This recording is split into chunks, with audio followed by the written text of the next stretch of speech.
7월 23일 연중 제16주일 마테오가 전한 거룩한 복음입니다. 그때 예수님께서 비유를 들어 군중에게 말씀하셨다.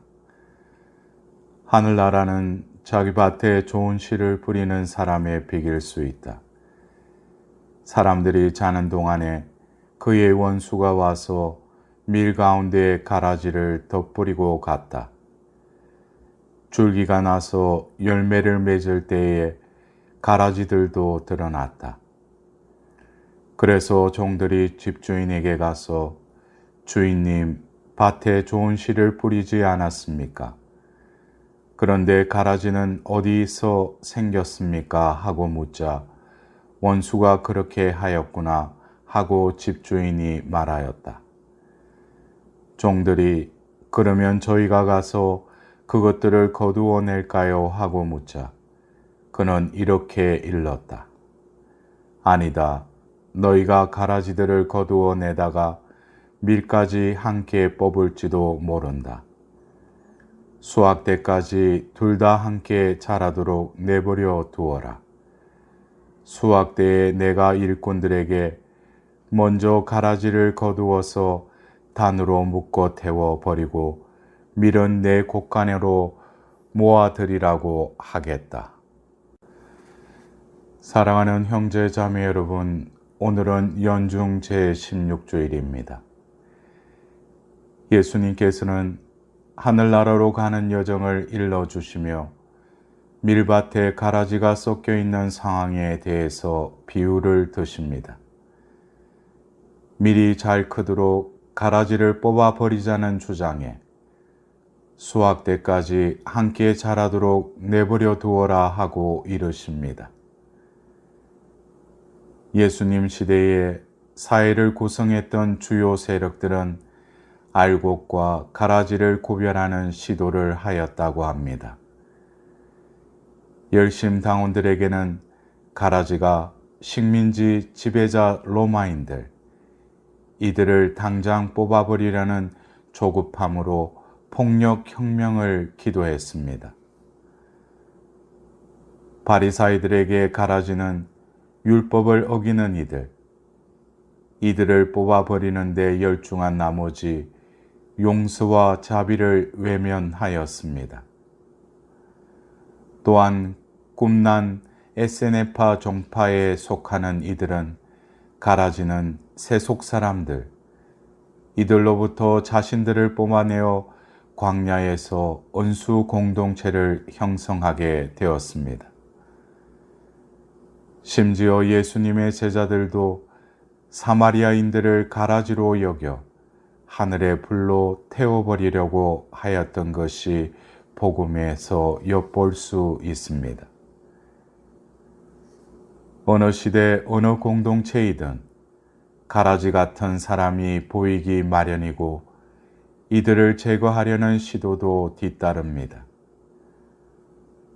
함께하는 데에 걸림돌만 되고 공동체에 해악을 끼치는 듯한 천덕꾸리기들은 늘 눈에 띄입니다. 인간에게는 자신 안에 있는 모든 잘못된 것들을 단죄하고 퇴치하려는 갈망이 있다고 합니다. 밀과 가라지의 비유는 실상 사회뿐 아니라 한 인간 내면에서 벌어지는 일의 상징으로 볼 수도 있습니다. 내 마음을 살펴보면 소중한 가치인 밀만 자라는 것이 아니라 불쾌하고 거북한 가라지, 즉 분노, 원한, 질투, 위선, 교만, 우울의 가라지도 함께 자라고 있습니다. 뽑아버리고 싶지만 가라지를 뽑으려다가 밀도 함께 뽑힐 수가 있습니다. 그러면 마음의 밭에는 아무것도 자라지 못합니다. 엄격하고 완벽하게 아무런 결점 없이 살려는 집착이 마음밭을 황폐하게 만들게 합니다. 하나씩 뽑아 버릴 수도 없고 밭을 갈아엎을 수도 없는 난감한 상황인데 이 가라지들 어떻게 해야 할까요? 예수님께서는 가라지가 우리가 뽑을 대상이 아니라 추수 때 천사들을 통해 처리할 대상이라고 이르십니다. 그렇다면 가라지는 계속 주목할 증오나 소외의 대상이 아니라 언젠가 정리하실 주님께 눈을 돌리게 하는 도구가 아닐까요? 가라지를 보며 뽑아버리려는 마음을 넘어서서 추수의 주인이신 주님을 볼 때 좋은 씨가 담긴 내 마음의 밭이 좋은 땅으로 변하기 시작할 것입니다. 불과의 보왕 삼매론에 몸에 병 없기를 바라지 마라.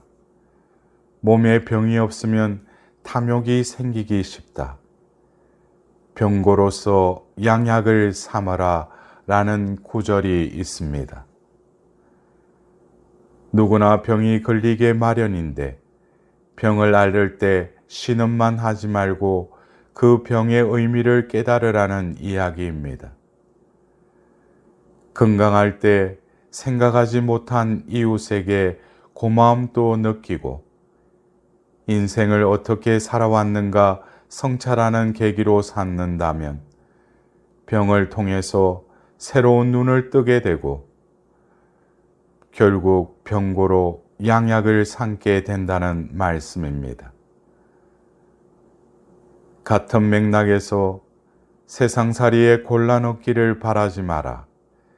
세상살이에 곤란이 없으면 제 잘난 체 한 마음과 사치한 마음이 일어난다.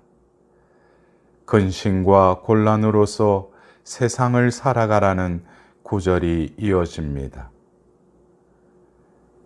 집안에 어려움이 있다고 나쁘게만 생각지 말고 어려움을 겸손하게 받아들여 그것을 디딤돌로 하며 일어날 때 곤란으로서 세상을 살아가는 지혜라 말로 들립니다.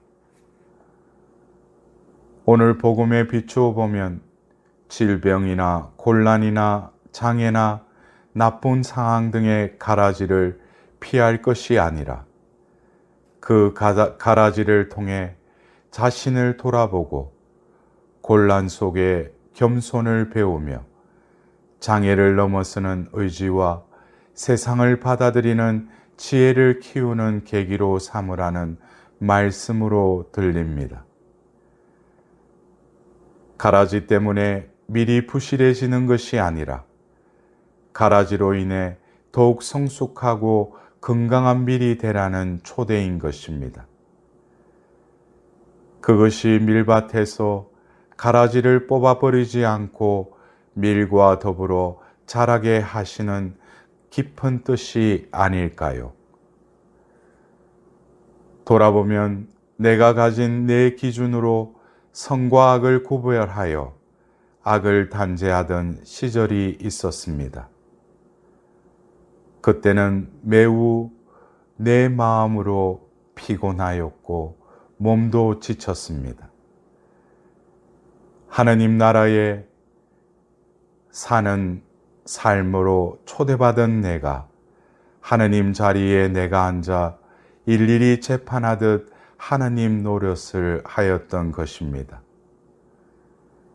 들판을, 세상을, 내 속을 보면서 거기서 은총과 자비를 발견하고 하나님의 인내하심을 되새김은 단죄의 사슬로부터 해방이자 넉넉한 축복인 것입니다.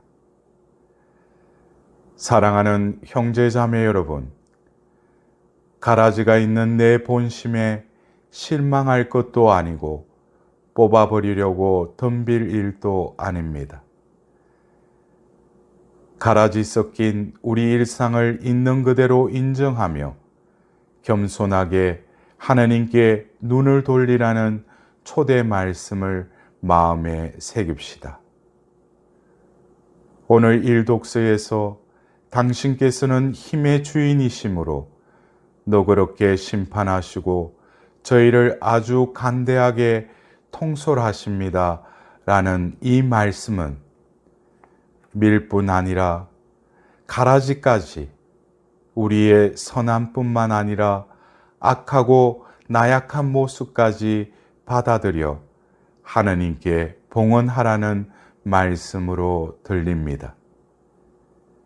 그때 이 독서의 말씀대로 성령께서는 부족한 우리를 위해 몸소 말로 다할 수 없이 탄식하시며 우리를 대신하여 간구해 주실 것입니다.